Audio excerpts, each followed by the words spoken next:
ஏன்னா விடிய விடிய உட்காந்துரும், என்ன கேட்டாலும் சரி. ஏன்னா இரவு 12-1 மணிக்கு மேலே தான் அவங்கள்ட்ட அணுகலாம்.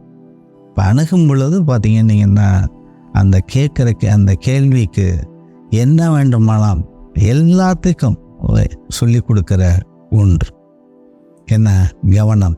இதை படிப்பது எப்படி, இதை எப்படி புரிந்து கொள்வது, என்ன ஞானம்னா என்ன, நாலேஜ்னா என்ன, நாலேஜ் விஸ்டம் என்ன அப்படின்ட்டு, தரீக்கான்னா என்ன, என்ன உங்களுக்கு அது என்ன, ஷரியத்துனா என்ன, இப்படிப்பட்ட வேறுபட்டு சொல்லி கொடுத்த விதம். ஏன்னா உனக்கு இந்த அறிவை நான் கொடுத்துருக்குறேன்னா அந்த அறிவை நீனே வைத்துக்கொள், நீ யார்கிட்டையும் போய் கேட்காம நீ யாருக்கும் கொடுக்காதே அப்படின்னு சிலதெல்லாம் சொல்லி கொடுத்தாங்க. அதெல்லாம் இன்றைக்கி நான் வச்சுருக்கிறேன். நான் யாருக்கும் என்னால் வகுப்பில் கூட என்னால் சொல்ல முடியலை. சில நேரத்தில் அதெல்லாம் வந்துடும். ஒரு லெவலில் நம்ம பாடம் நடத்தும் பொழுது பார்த்திங்கன்னா நம்ம அறியாமலே அது வரும் பொழுது அதை நான் ஸ்டாப் பண்ணிக்கும். என்ன சார் சொல்ல வந்தீங்க, ஒன்று நிறுத்திட்டீங்களாம்பாங்க. இல்லை, அது சொன்னால் அது ஒன்றும் உங்களுக்கு புரியாது அப்படின்ட்டு நான் கடந்து போயிடுவேன்.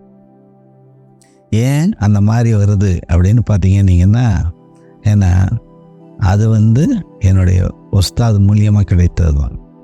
உஸ்தாதால் தான் இன்றைக்கி நான் நல்ல நிலைமையில் இருக்கிறேன். அதுதான் நாம் நினைக்கணும். ஏன்னா ஒரு அலமாரி நிறைய புத்தகம் இருக்கும் பார்த்தீங்கன்னா, தலைமாட்டு தெருவில் 2 வால்யூம் 2 செட்டு பார்த்தீங்கன்னா 2 செட்டு என்சைக்ளோபீடியா பிரிட்டானிக்கா இருக்கிற ஒரே அறிஞரை நான் அவங்கள தான் நான் பார்க்குறேன். பார்த்தீங்க நீங்கள், நான் அங்கே போய் தான் சைக்காலஜினா என்னாண்டு கற்றுக்கிட்டேன், அங்கே போய் தான் ஆன்மீகம்னா என்னாண்டு கற்றுக்கிட்டேன். ஏன்னா இதெல்லாம் அங்கேருந்து அவங்க போட்ட ஒரு பிச்சை தான். ஏன்னா அவ்வளோ பெரியவங்களை நான் என்ன பேசுகிறதுங்கிறதே எனக்கு ஒன்றுமே புரிய மாட்டேங்குது. ஏன்னா அவ்வளோ பெரிய விஷயங்கள் ஒரு மிராக்கில் நிகழ்த்தினவங்க பார்த்தீங்கன்னா. ஏன்னா ஹஜரத்து தான் உடம்பை பிரித்து காமிச்சாங்க. எது பாடி, எது இன்டலெக்சுவல், ஏன்னா எது எமோஷனல், எது ஆஸ்ட்ரல் அப்படின்னு. இந்த மாதிரி ஒரு 4 பாடியை பற்றி பேசுவாங்க பார்த்தீங்கன்னா. இதெல்லாம் ஹஜரத்தில் போன பிறகு தான் தெரிஞ்சது. என்ன இந்த மாதிரியான ஒரு உருவ அமைப்பை நம்ம வச்சுருக்குறோம் அப்படிங்கிறதெல்லாம். இங்கெல்லாம் போகலைன்னா இதெல்லாம் நம்மளால் தெரிஞ்சிருக்கவே முடியாது பார்த்தீங்கன்னா. இந்த மாதிரி ஒரு இதுதான் அடுத்த சூஃபிசம். அடுத்தது என்ன, அதாவது பெரிய ஜமானுடைய அந்த தரீக்கா அப்படிங்கிற ஒரு நிலை. ஏன்னா இதையெல்லாம் அப்படியே அப்படி எளிமையாக எல்லாருக்கும் புரிகிற மாதிரி அப்படி சொல்லுவாங்க. ஏன்னா இது யாராட்டையும் இதெல்லாம் ஒரு பெரிய கான்செப்ட். இந்த கான்செப்ட்லாம் விளக்கவே முடியாத ஒரு கான்செப்ட். உணரத்தான் முடியும். உணர முடிகிறத ஒன்று நமக்கெல்லாம் ஒன்றுமே தெரியாத நம்மள்கிட்ட அவங்க என்ன பண்ணுவாங்க, எடுத்து சொல்லுவாங்க, இது இப்படி, இது இப்படி, இது இப்படி அப்படின்னு.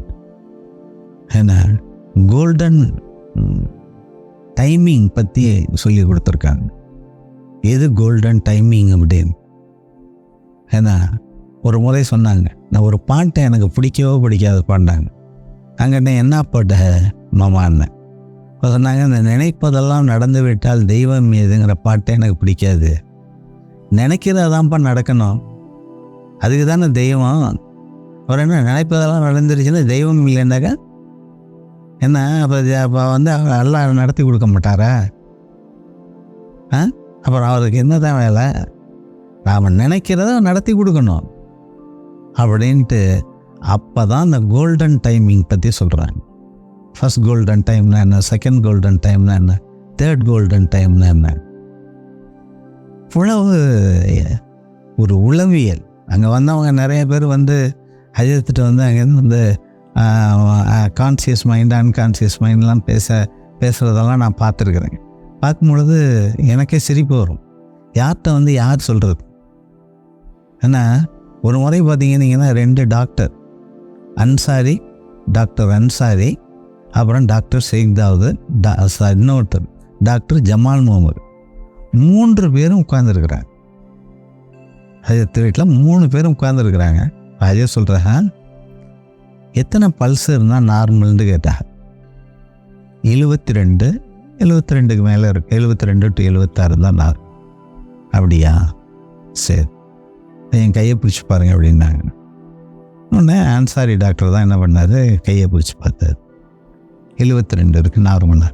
சரி அப்படின்னு போய் கொஞ்ச நேரம் அறையில் படுத்துட்டு அந்த தலைமாட்டு திருவிழா அந்த ரூம் வீட்டு உள்ளக ஒரு படுக்கிற ஒரு ரூம் ஒன்று போய் படுத்துட்டாங்கன்னு வந்தாங்க. வந்துட்டு இப்போ என் கையை பிடிச்சி பாருங்கண்ணா. எவ்வளோ இருந்துச்சுன்னா 32, 22 இருந்துச்சு. அப்படியே திணறாங்க டாக்டர்ஸ் 3 பேரும் மாறி மாறி. ஒருத்தர் மனத்தத்துவ டாக்டர், ஒருத்தர் டிஜிஓ டாக்டர் எமாலிசர், ஒருத்தர் எம்டி. 3 பேரும் முடிச்சு பார்த்துட்டு என்ன அது 32க்கு கீழே இருக்குது, இவ்வளவு கீழே இருக்குது எப்படி? உடனே அவரை டக்குன்னு அங்கேருந்து சொன்னாங்க, இப்போ பிடிச்சி பாருங்க அப்படின்னா. பிடிச்சி பார்த்தோன்னே 72 நிற்குது. அங்கேருந்து இது என்ன இது நீங்கள் சொன்னீங்க 72க்கு கீழேலாம் போனாலாம் மனுஷன் இருக்க முடியாதுன்ட்டு, எப்படி அப்படின்னோடனே திணறி போய் பார்த்ததை நாங்கள் பார்த்தோம். அது எப்படி அது? அப்போ தான் ஆஹா, நம்ம ஒரு பெரிய ஒரு ஞானிட்ட நம்ம உட்காந்துருக்குறோம். ஏன்னா நம்ம இங்கேருந்து பெறதான் பார்க்கணுமே வெளியே நம்மளுடைய அறிவை இங்கே கொட்டக்கூடாது அப்படிங்கிறதெல்லாம் எனக்கு அப்போ தான் புரிஞ்சு.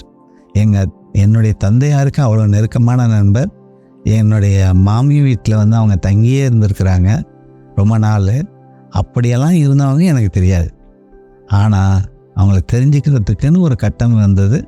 அப்போ தான் நான் தேடி போகிறேன். அப்போ அவங்களுடைய பார்வை கிடைக்குது. பார்வை கிடைத்த பிறகு நான் என்னுடைய லைஃப்பில் நான் எப்படி இருந்தாலும் ஒரு இடர்கள் இருந்தால் கூட ஹஜரத்துடைய உதவியை கொண்டும் நான் இன்றைக்கி நல்ல நிலையில் இருக்கேன். அதுக்கு காரணம் என்னுடைய உஸ்தாத் தான், வேறு யாருமே கிடையாது என்பதை நான் ஆணித்தரமாக நான் சொல்லுவேன்.